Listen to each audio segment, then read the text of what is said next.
Hey guys, this is our first Art Classes Online tutorial, and so we're going to try something that is really simple, but I think packs a lot of bang for such a simplistic approach. A few students got to see this project started, and even a few of them got to try it last week.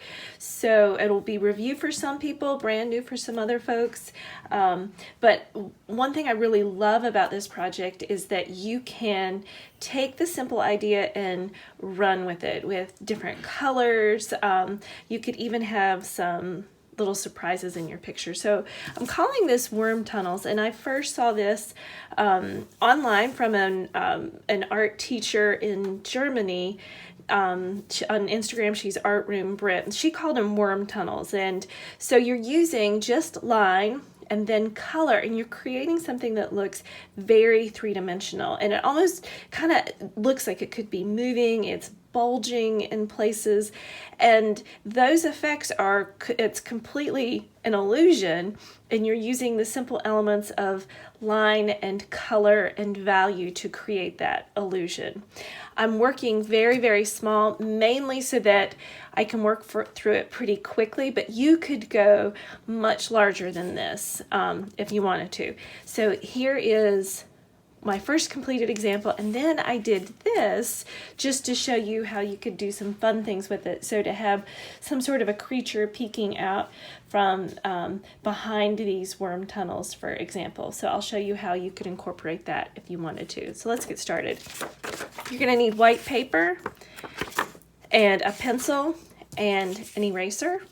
And for the pencil steps, you want to draw very lightly because you're not going to see them in the finished project. So the piece of paper has two long sides, it's a rectangle, and then it has two short sides. You're going to draw lines that go from a short side, starts on a short side, ends on a short side. And they're not going to touch the long sides at all. And you want to do smooth, wavy lines. You do not want to do sketchy lines. You want them to be more like a smooth contour line. You're not doing anything like symmetry or mirror imaging. You're just doing wavy lines, and they can get close to each other. They can bulge out further away from one another, but they do not touch one another, and they do not intersect. So it does not cross over. So you fill up your paper with the wavy lines. When you're finished with the wavy lines, then you get a good juicy Sharpie. Let's see if I found a juicy one. Nope. So you can see I have my little supply here of 4 Sharpies. So I'll let that rest while I work with another one. Maybe I'll get a juicy one. It's not bad. So I'll work with it until it's no longer juicy.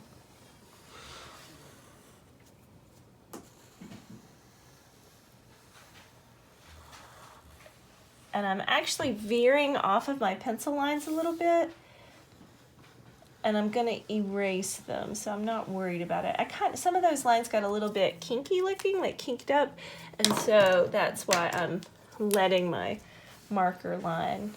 I didn't really like the shape exactly, or the direction of the line. So, all right, once they're on there, I'll erase the pencil lines at the end.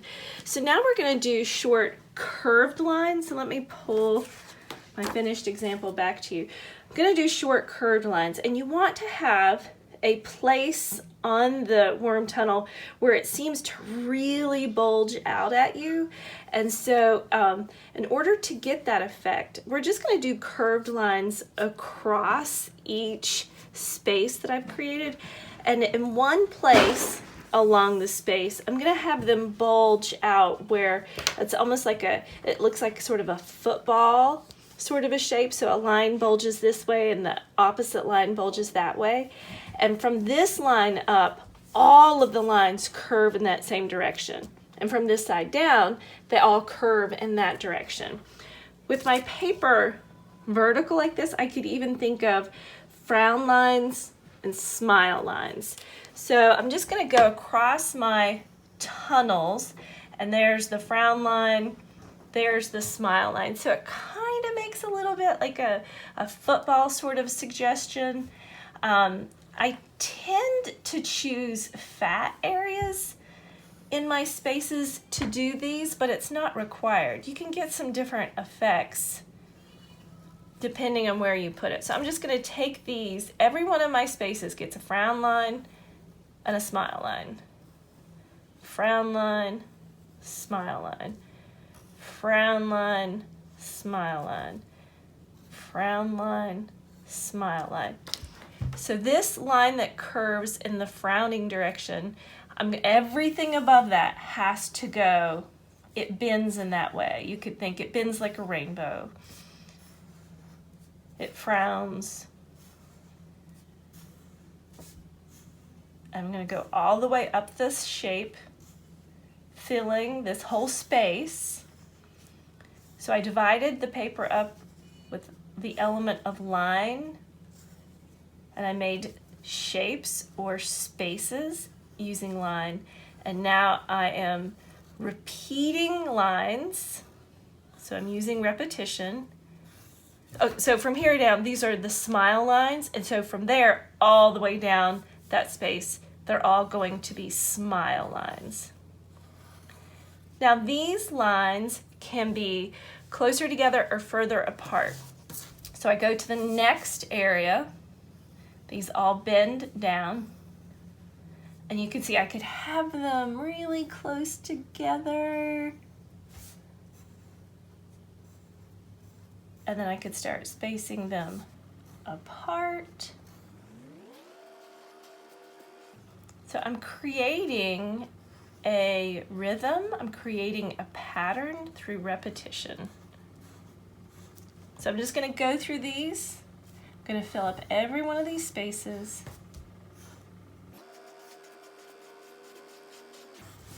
I am using Sharpie marker. You could use any kind of marker. You could even use colored marker. I like using the Sharpie because I'm going to use colored pencil and it will create the biggest contrast.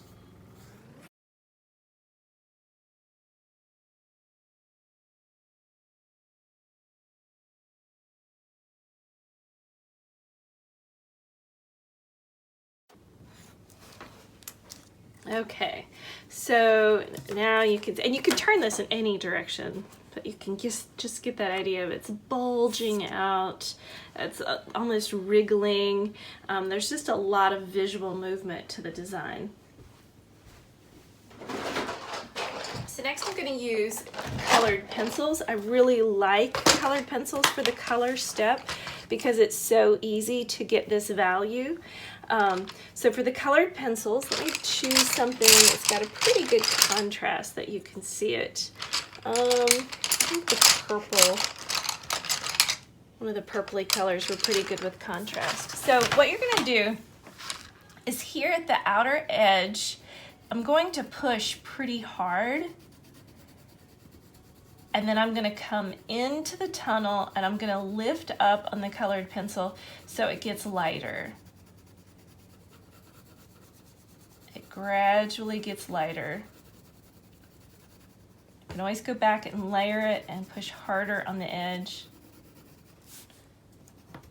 You can see I did not go all the way across the worm tunnel. Just getting near the center. And then I'm going to go to the other side of the tunnel, and on the edge it's going to be really dark, and then I'm going to lift my pencil up as I go towards the center so it gets lighter. And I'm going to leave the very, very center just white. I'm not going to get any colored pencil on the very, very center. I do this all the way down that particular tunnel. You can see how it also gives that effect. So the bulges or the lines make it bulge, and it makes it look like the line is going around a curved shape. So it makes the shape look curved.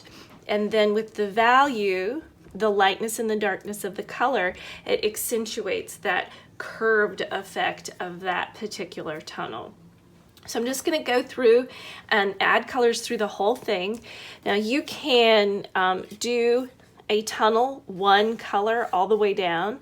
You could also take advantage of the lines that you've created and alternate colors. So I made a pink and white pattern here. So every other space, I didn't put any color on at all. This one, I alternated colors, like red and then pink, then a purple, then a red, then a pink, then a purple. This one, I blended two colors together all the way down. And overall, this one, I kind of picked a color scheme of things from red to blue, so reds and pinks and purples, and then into the blues. So you could maybe want to do warm colors or cool colors or contrasting colors or analogous colors, or just your favorite color combinations. That would be up to you. So I'm just going to go through this now and fill it with color.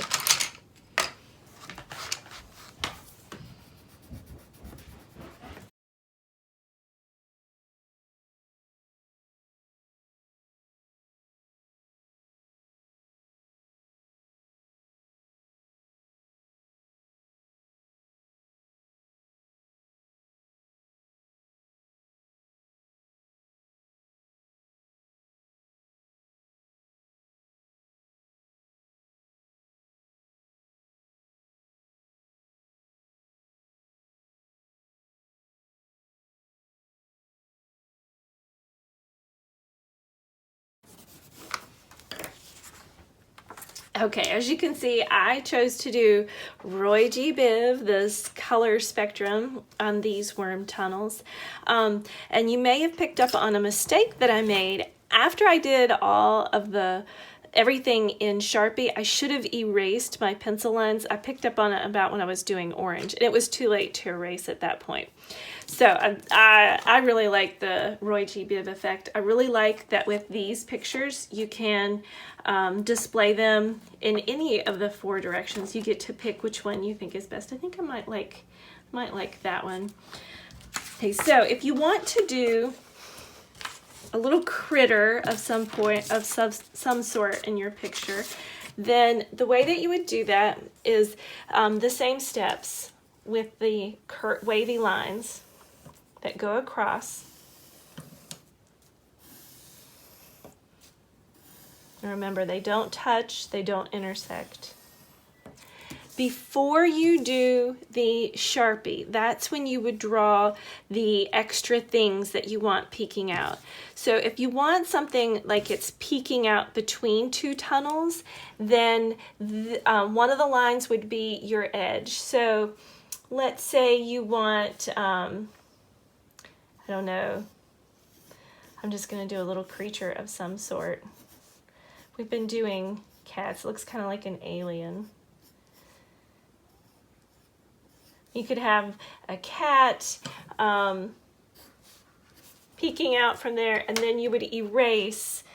If he overlaps other lines, you would erase where he crosses over a line. So he goes under this one, but on top of that one. If you wanted it so that you just had something peeking out between two, I could erase this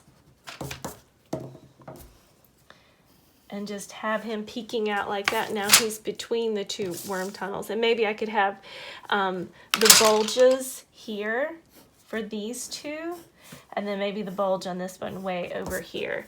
And then I would go do, I would get all the details I wanted on my creature. Maybe you want things peeking out in different places, but I would get it drawn in, and then I would cover everything, all my pencil lines, with the Sharpie before I went to the colored pencils.